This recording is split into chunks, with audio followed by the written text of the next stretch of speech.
Kamusta mga idol? Magluluto tayo ngayon sinigang na baboy. Tamang-tama ito. May sabaw sa tag-bagyo ngayon. May bagyo tayo ngayon si Christine.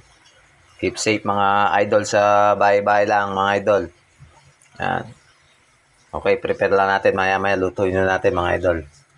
Sarap yan, mas sabaw. Yan mga idol.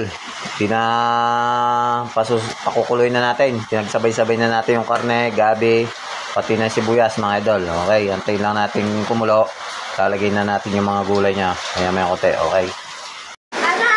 Yan idol. Nilagay na natin yung ating mga gulay. Pagsama-samahin na natin yan. Rambol-rambol na yan. Yung okra, sitaw, pati na rin ang kangkong mga idol. Sasabay na natin lahat para sabay-sabay na lumambot. Haluin na natin mga idol ng magic pampasarap.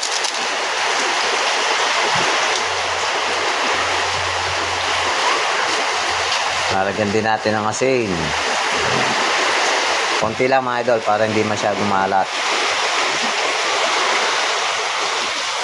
Lalagyan din natin ng paminta.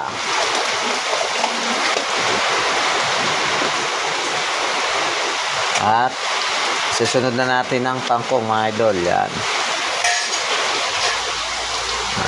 Ayan lang natin kumulo maya-mayang konti at sigurado luto na to mga idol.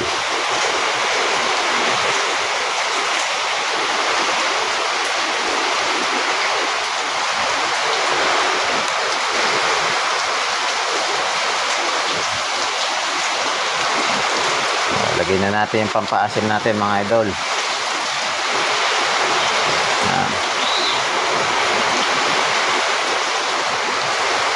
Para mag-asim na, maglasa ng sinigang mga idol. Tamang-tama yan sa tagbagyo.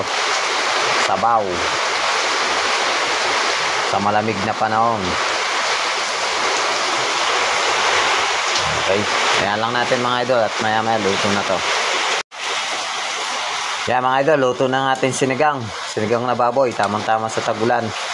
Okay, salamat sa inyong panonood at keep safe sa inyong mga bahay mga idol. Para makaiwas lang tayo sa bagyo.